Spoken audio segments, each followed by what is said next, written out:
Hello दोस्तों, आदाब, नमस्कार, सत श्री अकाल। मैं अफरोज़ रिजवी। राष्ट्र संवाद समाचार में आप सबका खैर मकदम है, स्वागत है। पेश हैं दुनिया के हालात से जुड़ी कुछ खबरों पर खास तबसरे। तो इस वक्त तेहरान में यानी ईरान में धार्मिक लीडर आयतुल्ला अली खामनाई साहब की अंतिम संस्कार को लेकर के पूरे जन सैलाब उमड़ा हुआ है। लोग उनको अंतिम दर्शन और मिट्टी देने के लिए वहाँ पहुँचे हुए हैं। 110 देशों की से लोग आए हुए हैं, तमाम देशों से प्रतिनिधि आए हुए हैं।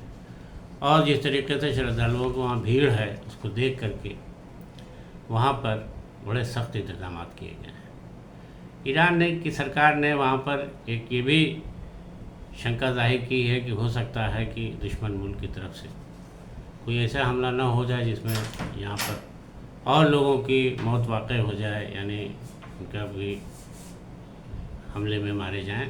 तो इस तरीके से वहाँ पर लगभग 3000 के आसपास एक्स्ट्रा खबरों का इंतज़ाम किया गया है कि ऐसा ना हो कि कोई ऐसा हमला अमेरिका और इजराइल मिल के कर दे जिससे यहाँ पर लोगों की मौत हो तो उन्हें कहाँ ले जाया जाएगा, तो या भगदड़ बच जाए या कोई और वाक़या हो जाए। तो इस तरीके से ईरान सरकार इस वक्त बड़ी मुसीबत में और बड़ी दिक्कत में फंसी हुई है कि इतनी बड़ी भीड़ में अपने धार्मिक लीडर को मिट्टी देने के लिए लोग इकट्ठा हैं। तो सरकार ने भी अपना हर संभव कोशिश की है कि लोगों की सुरक्षित आए हैं, सुरक्षित जाएं यहाँ से, और सुरक्षा बनी रहे। तो इस तरीके से जो इंतजाम वहाँ हुए हैं उसको लेकर के ये कहा जा रहा है कि ईरान सरकार पर इस वक्त तमाम तरह के ख़तरे मंडरा रहे हैं ईरान पर। जिस तरीके से अमेरिका और इसराइल अपने तरह धमकियां दे रहे हैं। अभी 2 दिन पहले ट्रंप ने ये कहा कि मैं उड़ा दूंगा, मैं चाहूँ तो बटन एक शॉट में सब ख़त्म कर दूँ। और दूसरे दिन इसराइल ने भी ये कह दिया कि अगर ईरान का इस तरीके का नज़ारा बना रहा और उससे ख़तरा हुआ इसराइल को तो वो बख्शेगी नहीं, मुस्तफ़ा खामनेई को भी नहीं बख्शते कि मौजूदा लीडरशिप को। तो बहरहाल अब इस तरह के धमकियां दी जा रही हैं जिस तरीके से। और अमेरिका इसराइल ने मिलकर बहुत कोशिश की थी कि किसी भी मुल्क से कोई न जाए इनकी मिट्टी में, ताकि उन लोगों ने जिस तरीके से हमला करके मारा है ये साबित हो जाए कि आयतुल्ला अली खामनाई को कोई पसंद नहीं करता था। लेकिन इतनी बड़ी भीड़ जाने के बाद वो लोग डर गए हैं, घबरा गए हैं ये देख करके कि इस तरीके से अमेरिका ईरान जो है वो ईरान के लीडर की भीड़ मैयत में जो लोग इकट्ठा हुए हैं, तो इसका मतलब है कि उनकी कितनी लोकप्रियता थी और इससे ईरान की लोकप्रियता और बढ़ जाएगी। तो अब ईरान के ख़िलाफ़ जो है इसराइल और अमेरिका अब इस ताक में है कि कैसे उसकी इस इमेज को भी डैमेज किया जाए। देखिए, अब बहरहाल खुदा न करे ऐसा कहीं कुछ हो, कोई वाक़या ऐसा, और ईश्वर जो है सबकी रक्षा करे। वहाँ पर जितने भी लोग आए हैं और उनकी जो मिट्टी का कार्यक्रम है वो संपन्न हो जाए। लेकिन बहरहाल अब अमेरिका की तरफ से इसराइल की तरफ से जो ख़तरा बना हुआ है उसको लेके चौकन्ना तो है ही ईरान सरकार। लेकिन ईरान सरकार की अदालतों के यानी न्याय विभाग के जो मुखिया हैं अदालतों के, ईरानी अदालतों के, उन्होंने कह दिया है कि हम अदालत से इन लोगों को इस कत्ल की सज़ा दिलाएंगे। अपने मरहूम धार्मिक लीडर की आयतुल्ला अली खामनाई की कत्ल के मामले को इंटरनेशनल कोर्ट में चला करके हम अमेरिकी राष्ट्रपति डोनाल्ड ट्रंप और नेतन्याहू को, जो कि इसराइल के प्रधानमंत्री हैं, दोनों पर सज़ाए मौत का फैसला सुनवाएंगे, उनको सज़ाए मौत दिलवाएंगे। हम कानून का ऐसा शिकंजा कसेंगे कि वो बच नहीं सकते। बहरहाल इस वक्त ईरान में बड़ी गमगीन और बहुत ही नाराज़गी का माहौल इस बात के लेकर बना है कि अपने धार्मिक लीडर की आखिरी रसूमात, अंतिम संस्कार लोग कर रहे हैं। और लोगों का भय बना हुआ है कि अमेरिका ईरान पर नगाह टेढ़ी किए हुए है, इसराइल भी टेढ़ी किए हुए है, तो कोई हमला ना हो जाए।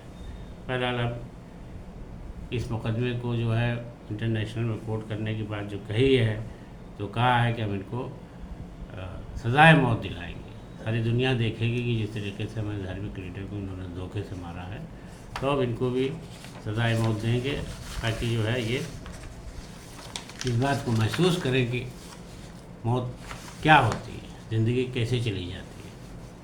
और इसके अलावा यूक्रेन और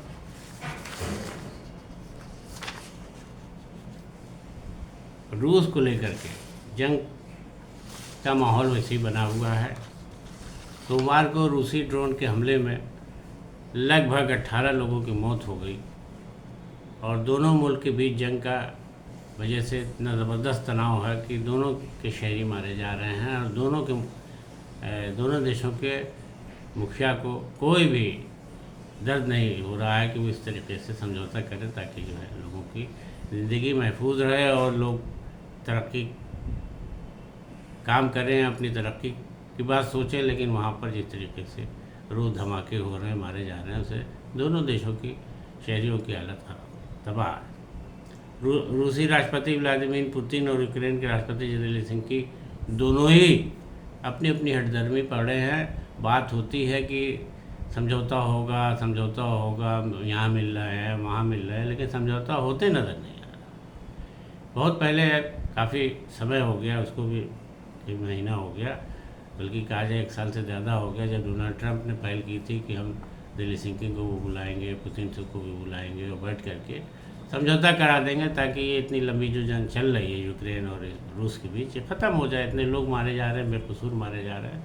लेकिन हालत ये थी कि डोनाल्ड ट्रंप की भी नहीं चली, उनका भी मिशन फेल कर गया, वो दोनों को मना नहीं पाए, बल्कि इस बीच वो खुद ही जंग में कूद गए ईरान के ख़िलाफ़।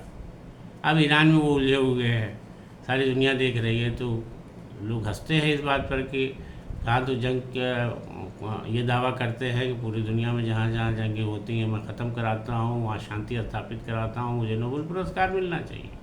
और ख़ुद वो ईरान के ख़िलाफ़ अब लंबी जंग छेड़े बैठे हुए हैं। बहरहाल जो भी है, अब इस वक्त दुनिया के सामने डोनाल्ड ट्रंप का जो हाल है दुनिया के सामने। इसके अलावा श्रीलंका की एक जेल में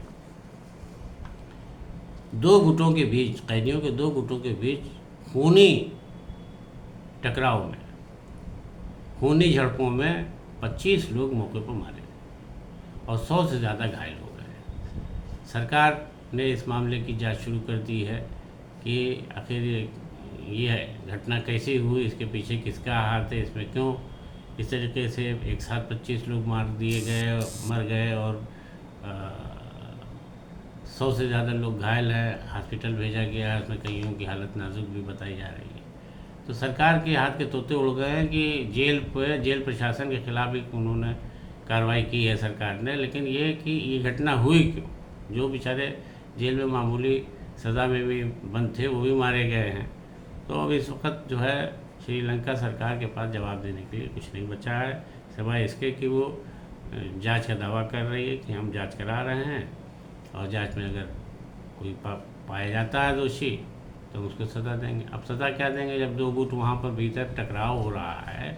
तो सरकार को देखना चाहिए कि जेल पर मतलब सरकार का पकड़ इतनी कमज़ोर है कि जेल के अंदर कैदियों का 2 गुट बना हुआ है।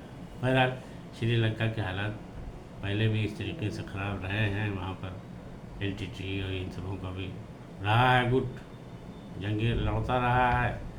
और अब जेल के इस वाक़े में देखिए क्या होता है। तो दोस्तों, आज के तबसरे में इतना ही, दीजिए इजाज़त। नमस्कार, आदाब।